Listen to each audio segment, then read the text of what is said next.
locking in right now, joining us to talk all of the sports betting action. We got the Daily Double on the screen. First up in Jersey, my guy Adam Ronis. Adam, how you feeling?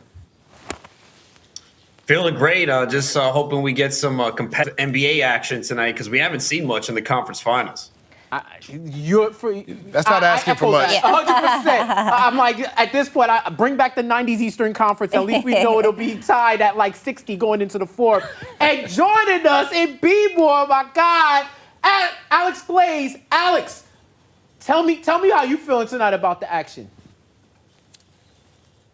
I'm feeling good. I think the Avs are gonna. We'll talk about that game, but I think they're gonna wrap things up. And unlike Adam, I don't know if I'm hoping for a close game tonight. I need that game to go one way. I'm good with going to bed early. I've been going to bed early the past couple days. I'm good with that. Okay, well, before we get into tonight's games, let's talk about last night's game, the Golden State Warriors versus the Mavs. Game 4, it was a house of rain, but not the house of rain that you would typically think when the Golden State Warriors are playing. This had nothing to do with the Splash Brothers. There was a literal leak in the ceiling, which caused a rain delay in an indoor stadium. But the Golden State Warriors were +1 underdogs. They were down 15 points at the half and 29 points at the end of the third quarter. Now, we do know that Game 2, they had that incredible comeback. I believe it was 19 points, the most in franchise history in a playoffs.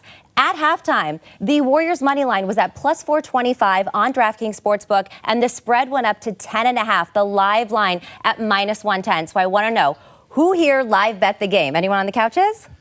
I didn't. I took off because my live bets hasn't been hitting the last few weeks. So I said, tonight is the night that I'm just going to chill and watch and no live betting. And, of course, all my classic guys went off. Finney Smith went off and Reggie Bullock went off. And I was just like, okay, maybe it was me. I'm sorry, guys. I'll leave y'all alone with the live. Yeah, I was tempted just because I know the Warriors, they come out like gangbusters in the third quarter. Yes. And it just didn't happen until the second unit in the fourth quarter started putting up points, and they made things interesting. They had to bring Steph back off the bench. The Dallas brought Luka back in the game, and it made it interesting. Yeah, Adam Ronis, did you get any live betting action on this game with the Warriors at +10.5? The way that they've been coming back.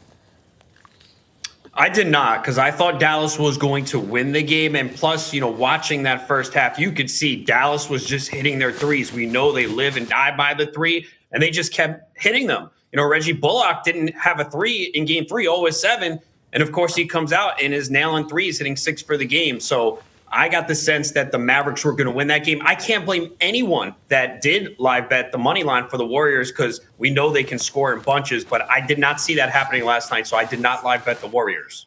Well, I'm glad that you can't blame anyone because I certainly did. I sprinkled a little bit on that money line just because of what happened in Game 2. Now, I had bet them on the money line, as you saw on the show yesterday already. So I sprinkled a little bit on that +425. And then I basically hedged my original bet on the 10.5, and that ended up covering. So I didn't end up losing money last night. Well, a little bit on the sprinkle, but as you said, who can blame me at +425? So, Alex, I'm going to come to you first for this one. Now that we look at this series as a whole, obviously, anytime there's a win or loss, the odds are going to change for this series. So we know the narrative. No team has ever come back from a 3-0 deficit before in the entirety of the NBA.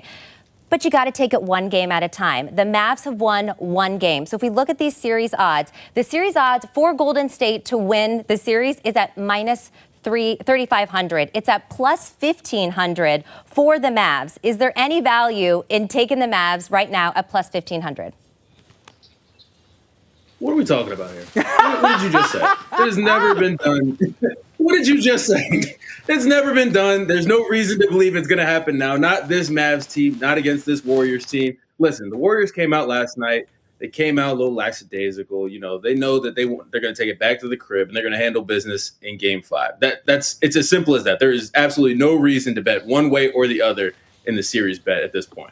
All right, but what about for the Warriors to win 4-2? You think the Mavs can get one more because that's at +600? Okay, now you're talking a little bit. Okay. That could be interesting. I still would stay away personally. I just think this Warriors team is just so much better than the Mavs, right? I mean, the Mavs have had a couple of bad shooting nights, and that probably contributed to why these games were so lopsided. But at the end of the day, I just think that the Warriors are going to come out in Game 5 and handle business. I don't think there's any reason to mess around with that. But if you're interested, I think that would be the play to say Warriors in 6. Yeah, I would agree. Anyone else would agree with that? A little sprinkle. You were on them originally, the Mavs, to win the series. I was, but then the Mavs collectively got humbled in those first 3 games. They should have won Game 2. It would have looked better. I just love that Glaze is saying there's no chance, and then his resume says picked UMBC to beat Virginia. So Lightning got to strike somewhere, right? I'm with him, though. I wouldn't bet it. Okay, all right.